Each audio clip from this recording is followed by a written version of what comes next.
What's up friends, Chook here, and welcome to my Monster Hunter World weapon guide. This guide is aimed at players new to the series, and anyone that may not know or understand how the weapons work, and is looking for a little help. On the surface, the combat of Monster Hunter series may look fairly basic, but there's a lot more to it than people realise. Hopefully I can help you understand the mechanics a little bit better, and now that's all said and done, let's begin. The Greatsword. One of the slower weapons in the Monster Hunter series, but one of the hardest hitting. So if you prefer a slower style of combat, a kind of hit and run style of combat, where you go in, you hit with big damage, and then you get out. Basically the opposite of a sword and shield and dual blades type of play style at least. This is all about, getting big hits in, and then just doing a few big hits rather than a lot of small hits. So let's look at the Hunter notes, as we normally do. And we can see all of the controls there. And it goes on to say about charge, slashes, and tackle.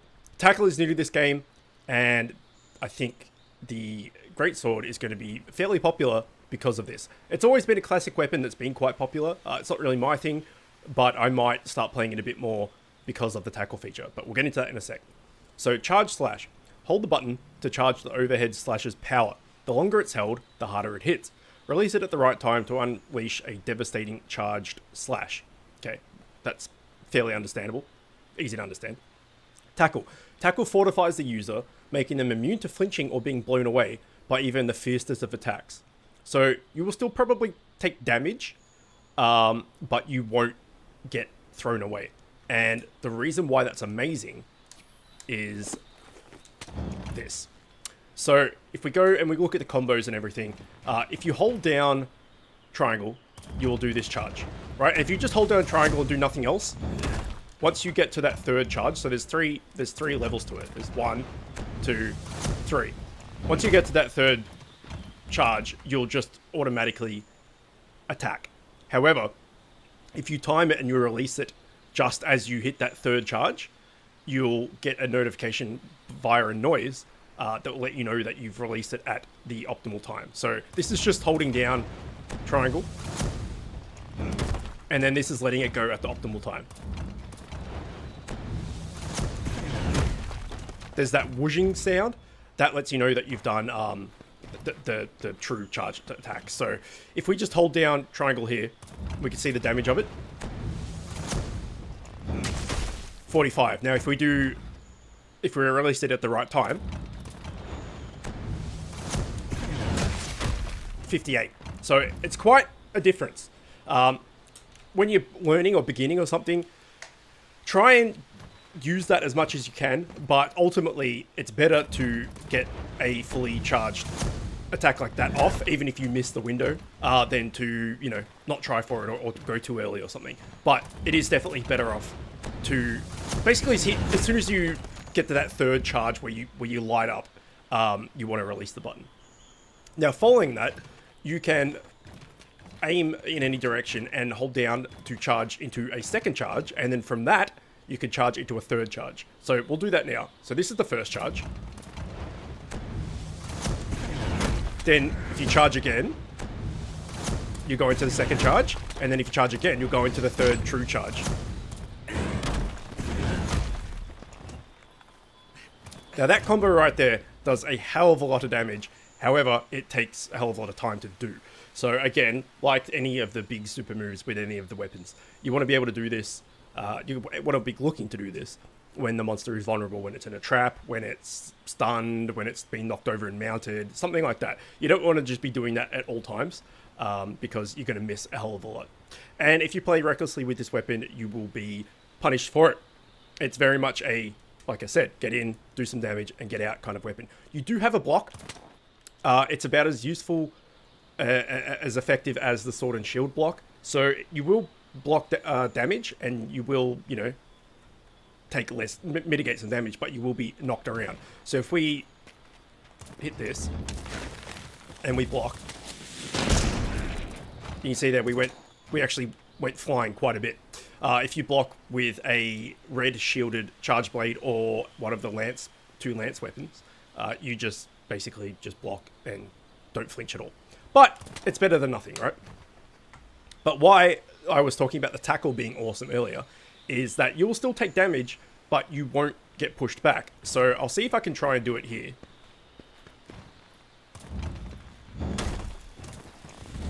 So if I tackle here, you see there? I didn't get thrown back at all. I still took damage, but I stood my ground. Why that's really, really, really cool and important and a massive change and a huge buff to this weapon is that if you're charging, you can tackle mid-charge.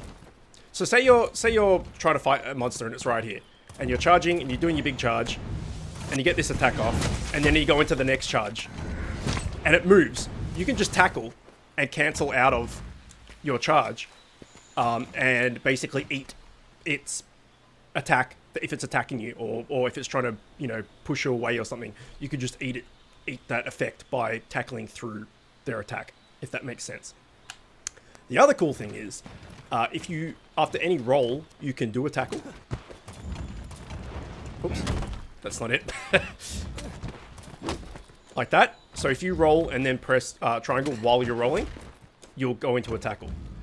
What's cool about that is, after that tackle, you can go into your second charge. So, tackle, second charge. And then you can go into your third from there.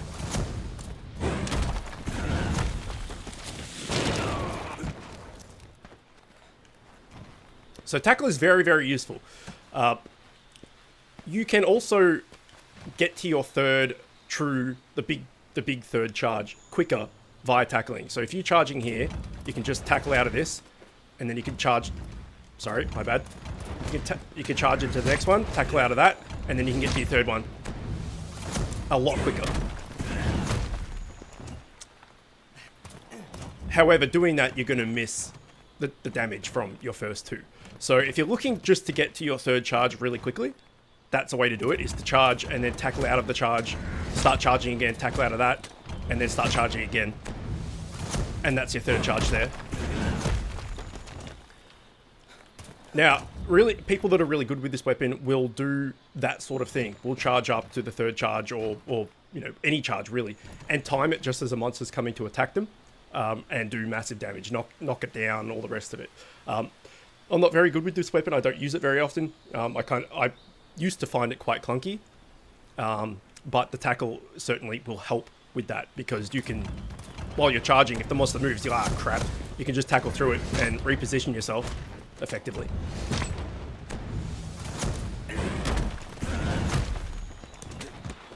And in doing the tackle, like I mentioned, you can't be pushed back or anything. So effectively, you can just stay on top of the monster at all times while charging. And if you're charging and it goes to do something, you can just tackle through that attack and not get pushed away or knocked down or whatever. And then you can just go straight back into your charge. It's pretty amazing, actually. So that is your basic charging tutorial. You also have some just basic combos as well. So if we go the circle, circle, circle, you'll do this into a tackle, into that move. That obviously moves you around quite a bit. So you want to be doing that if you are wanting to make up ground. So say the monster's, again, this pillar here. You know, you might do this to make up some ground and attack while you're getting in there or something. But if you're just standing still and you just want to be doing some damage that's not charged, you want to do a circle, a triangle and circle together, and then circle, and you can just basically repeat that. And you'll just keep doing this combo.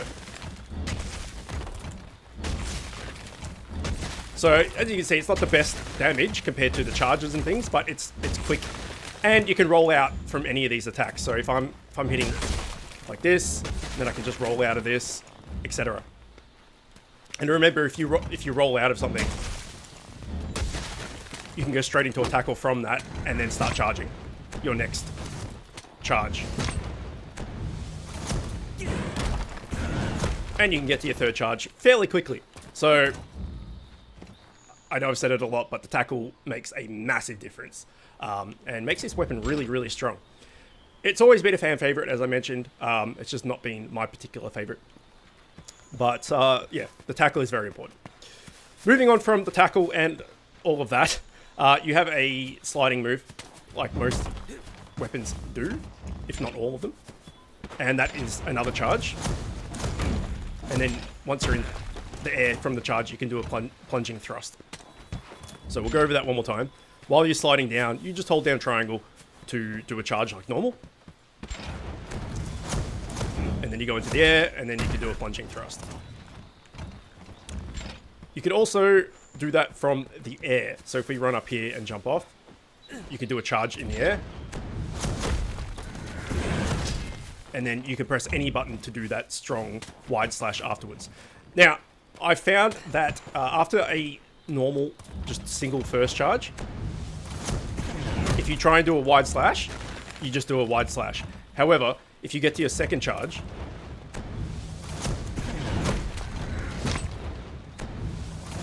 and then you do a wide slash, you do a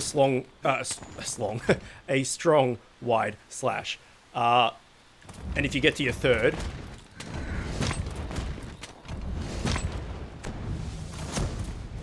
you can't do anything after it. There is no like wide slash after it. So a single charge, your first charge I should say, will just give you a normal wide slash. However, if you get to a second charge, you can do a strong wide slash off that. But you can also do the strong wide slash after this aerial charge. Like that. And that pretty much covers it. I may have missed something. As I said, I'm not a great sword user, but hopefully that explains to newcomers and people that have never played how the charge system works, and also how the new tackle system works. Because, as I've mentioned, more than enough, it's super important and it makes this weapon a hell of a lot easier to manage and use. But hopefully you've learned something. Hopefully you enjoyed it. As always, thanks for watching, and I will see you next time.